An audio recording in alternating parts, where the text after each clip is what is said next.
हो,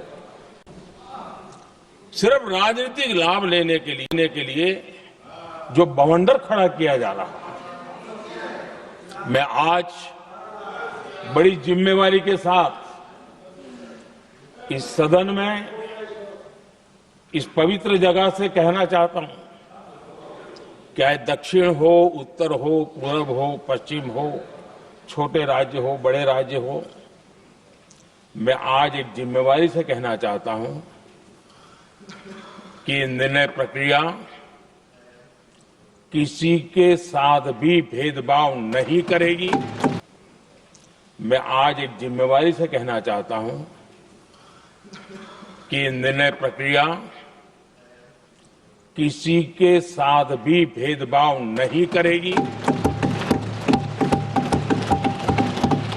ये निर्णय प्रक्रिया किसी के साथ अन्याय नहीं करेगी।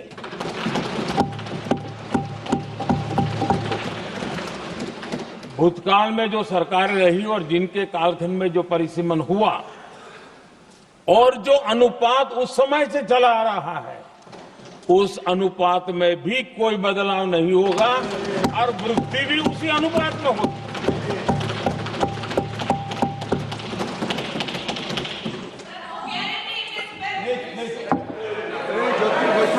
अगर गारंटी शब्द चाहिए तो मैं गारंटी शब्द उपयोग करता हूं।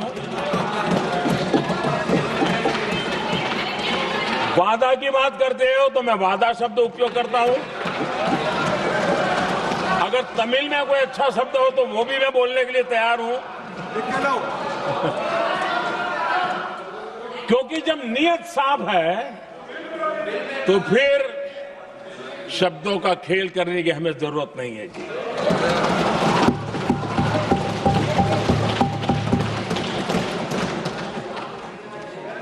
मैं आज सदन के सभी साथियों को ये भी कहना चाहता हूं कि साथियों, हम भ्रम में न रहे।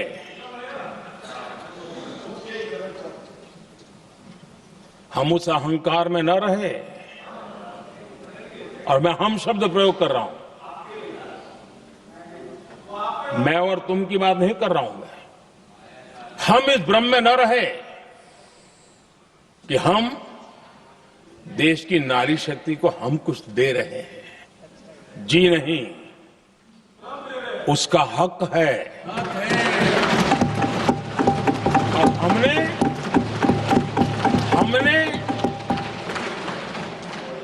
कई दशकों से उसको रोका हुआ है। आज उसका प्रायश्चित करके हमें उस पाप में से मुक्ति पाने का यह अवसर है।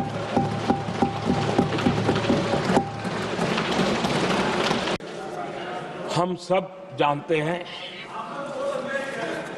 हर एक ने कैसे चालाकी की है, हर बार चतुराई की। बिल्कुल हम तो इसके पक्ष में ही हैं, लेकिन हम इसके साथ ही है। लेकिन हर बार कोई न कोई टेक्निकल पूंछ लगा दी इसको और इसको रोका गया। हर बार ऐसी चीजें लाई गई है।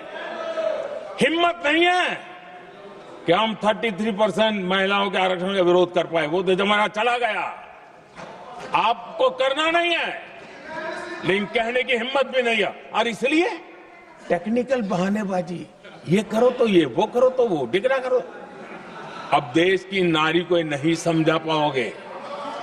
सदन में नंबर का खेल क्या होता है वो तो समय तय करेगा। लेकिन ये पक्का है कि अब इन भांति भांति के बहानेबाजी, भांति भांति टेक्निकल मुद्दों के आधार पर चीजों को उलझा करके 3 दशक तक इसको अड़ंगे डाले, हमने फंसा के रखा। आपने जो अचीव करना था कर लिया, अब छोड़ दो ना भाई। 3 दशक कम पड़ते हैं क्या रोकने में? 3 दशक तक आपने रोका, फिर भी कुछ कर नहीं पाए, तो अब तो करो। नई दिशा देने जा रहे हैं। हमारी शासन व्यवस्था को संवेदनशीलता से भरने का एक सार्थक प्रयास करने के लिए जा रहे हैं।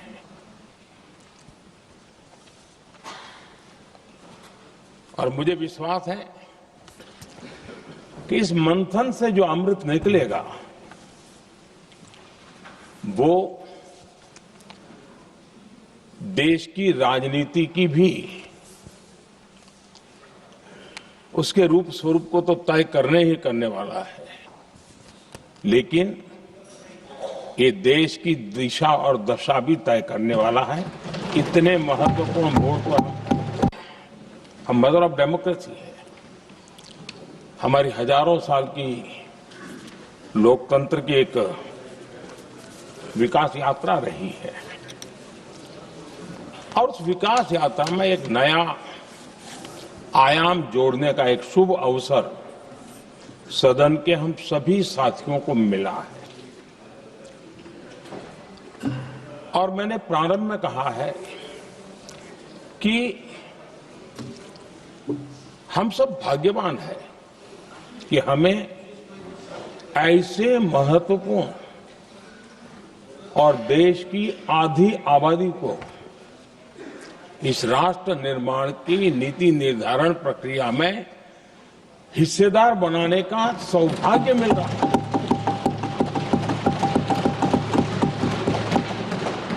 ये हम लोगों के लिए सौभाग्य है और मैं चाहता हूं कि मेरे सभी माननीय सांसद, मैं इधर उधर की आज बात करना नहीं चाहता हूं, हम सभी सांसद इस महत्वपूर्ण अवसर को जाने न दें।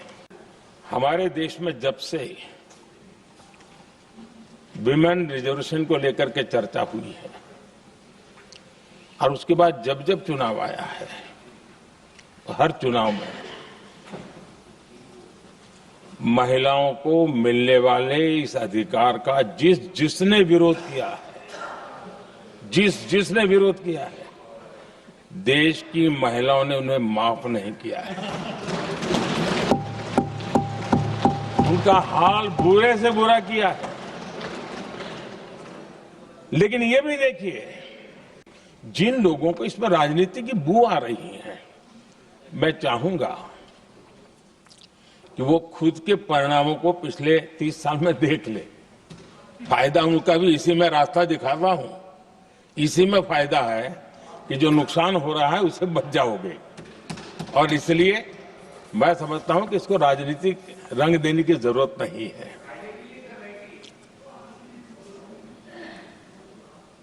आदरणीय अध्यक्ष जी, मुझे याद है तब तो मैं शासकीय व्यवस्था की राजनीति में नहीं था, मैं एक संगठन के कार्यकर्ता के नाते काम करता था। उस समय एक चर्चा सुनने को मिलती थी गलियारों में कि देखिए ये कैसे लोग हैं,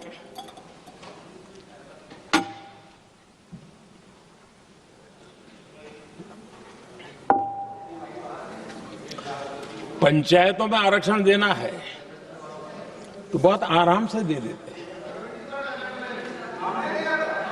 लेकिन आप कह रहे तो कह रहे हो।